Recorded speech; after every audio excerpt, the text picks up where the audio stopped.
Here is what all of this adds up to. Go back to that river at the very beginning. The one you were drinking from, blind to every threat inside it. For most of human history, that river decided who lived and who did not. No lab existed to test it. No filter waited under a sink that did not exist yet. There was only the water, the people, and whatever they could learn by watching closely enough to survive. Actually, let me give you the complete script as one continuous piece, exactly as it should be pasted into your voice tool. You are drinking from a river. The water looks clean. It tastes fine. Nothing warns you. Now imagine it is 8,000 years ago. No lab to test it. No filter under your sink. No warning label on the surface. Every sip is a gamble with your own organs. And here is what nobody tells you about that moment. Some water killed entire families within days. Other water from the same river left people untouched for generations. The danger was invisible. No smell most times. No taste to warn the tongue. Nothing to see under the sun. Not by luck. Not by chance. By knowledge nobody had written down yet.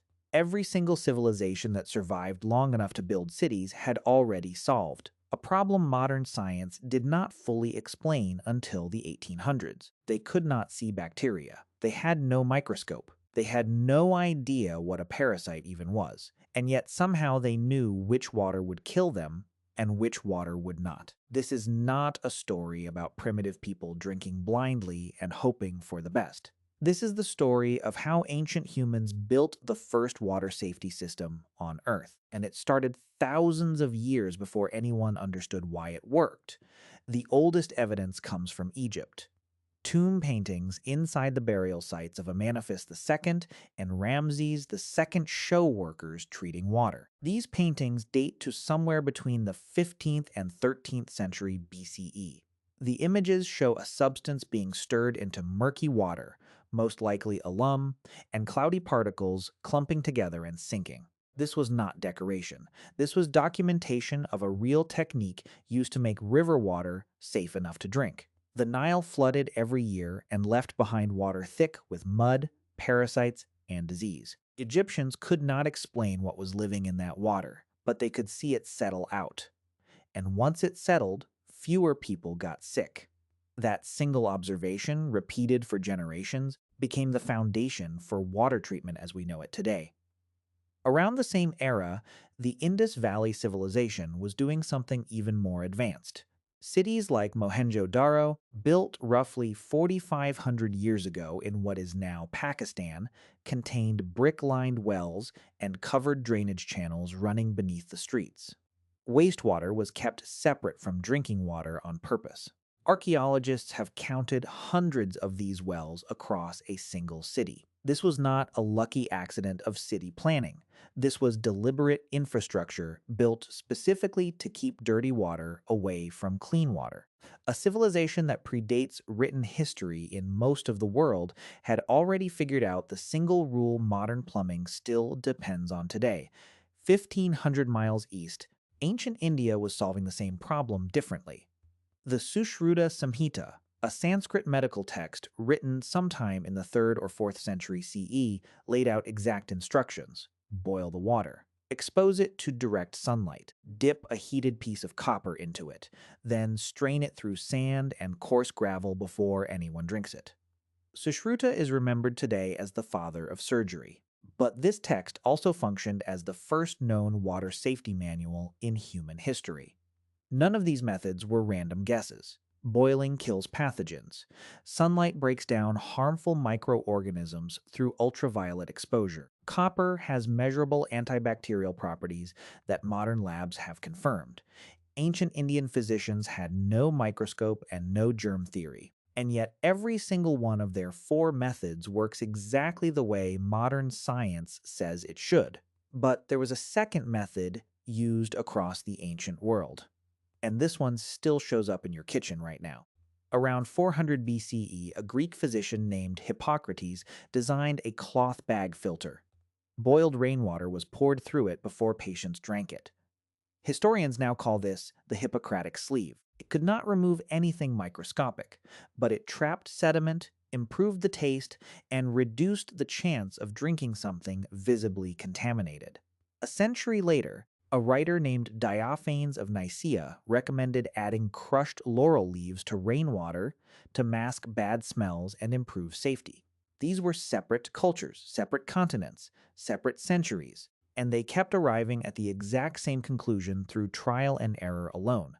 So, how did people with no science actually figure any of this out? The answer is brutal trial and observation repeated across thousands of years. Communities that drank from stagnant, foul smelling pools got sick more often. Communities that drank from moving, clear tasting water survived more often. Nobody needed to understand bacteria to notice that pattern. They only needed to survive long enough to pass the pattern on. Clarity, smell, and taste became the three unofficial tests for whether water was safe.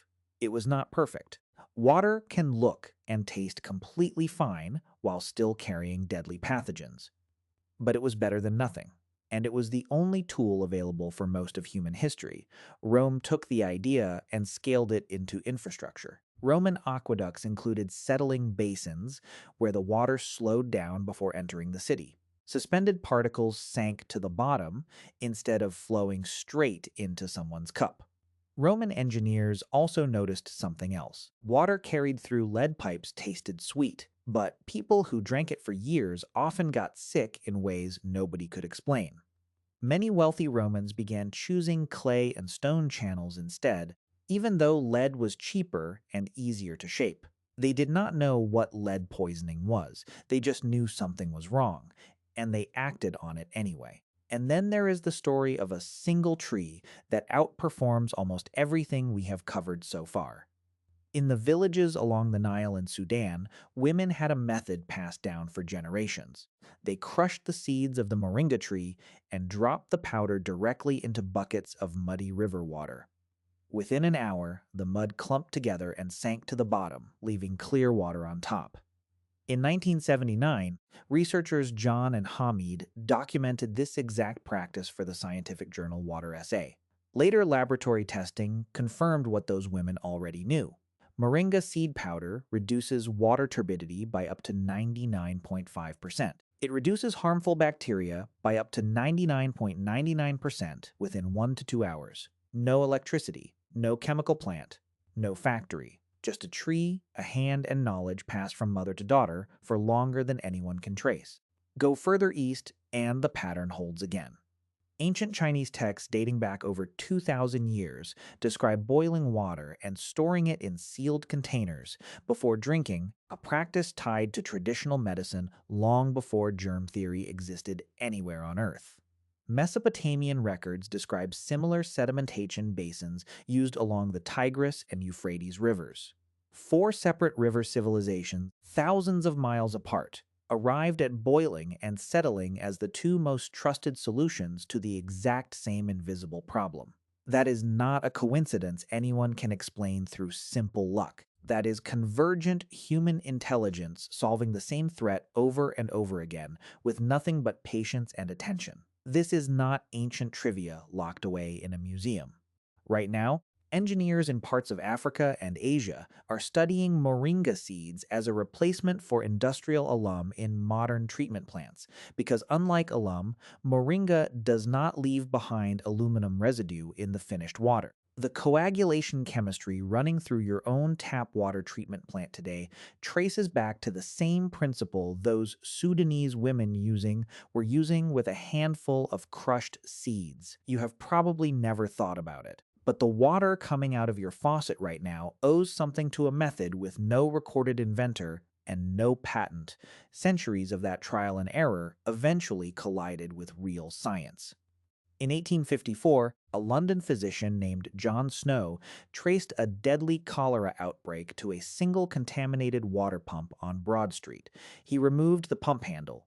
The outbreak stopped almost immediately. Snow had no microscope capable of seeing the cholera bacterium itself, but he did exactly what ancient civilizations had always done.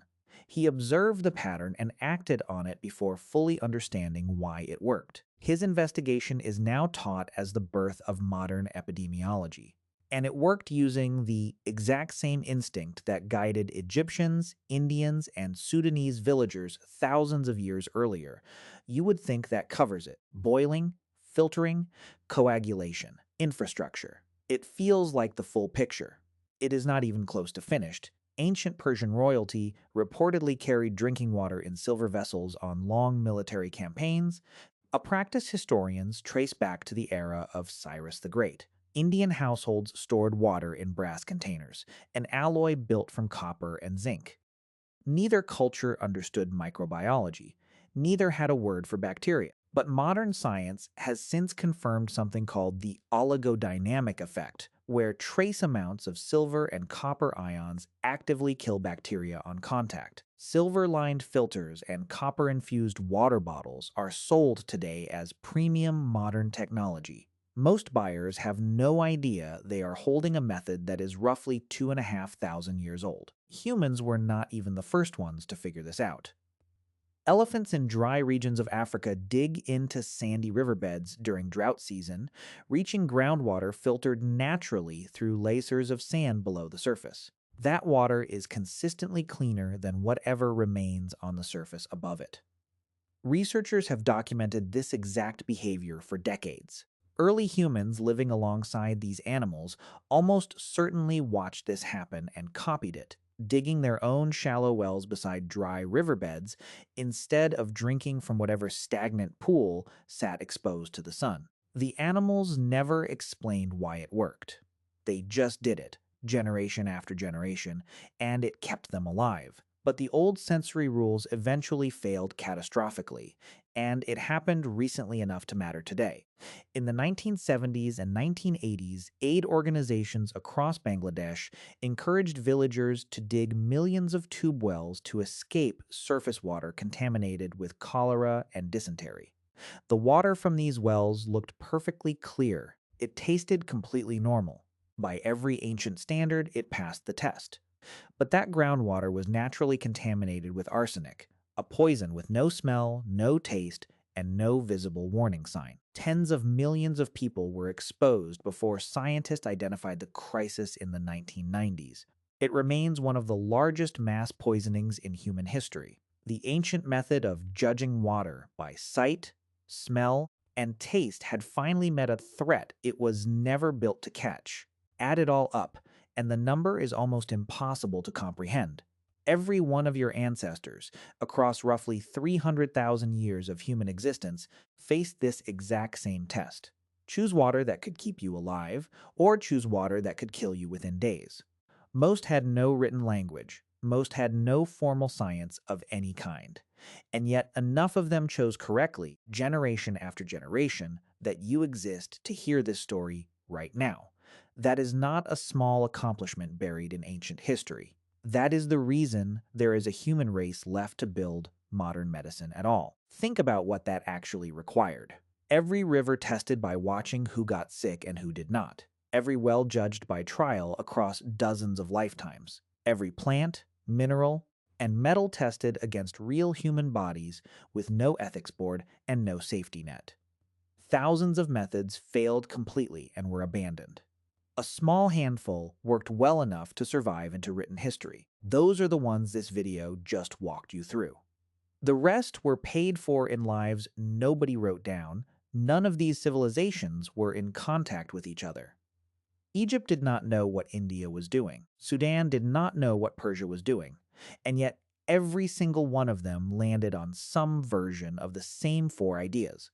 Boil it, filter it, store it in the right container. Let it settle before you drink it. That is not a coincidence spread across 3 continents and thousands of years. That is proof that careful observation, even without any scientific instrument, can arrive at the truth eventually. Every failed attempt taught the next generation something. Every family that survived passed the method forward. And somewhere in that slow, brutal process, humanity built the earliest version of public health. Here is what all of this adds up to. Go back to that river at the very beginning, the one you were drinking from, blind to every threat inside it. For most of human history, that river decided who lived and who did not. No lab existed to test it.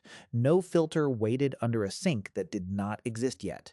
There was only the water, the people, and whatever they could learn by watching closely enough to survive. Egyptians clumped mud together with alum and watched the water clear. Indian physicians boiled it, filtered it, and stored it in copper. Sudanese women crushed a handful of seeds into cloudy river water and pulled the poison out of it by hand. Persian soldiers carried it in silver because something in that metal quietly killed what they could not see. None of them had a microscope. None of them had a word for bacteria. They only had pattern, patience, and the terrible cost of getting it wrong. The bottled water in your refrigerator right now exists because thousands of generations before you refused to stop paying attention. The coagulant clearing your city's tap water traces back to a tree beside the Nile. The metal in your reusable water bottle traces back to a king's army marching across a desert. None of it was an accident. It was the longest running safety test human beings have ever conducted, run without a single laboratory, funded entirely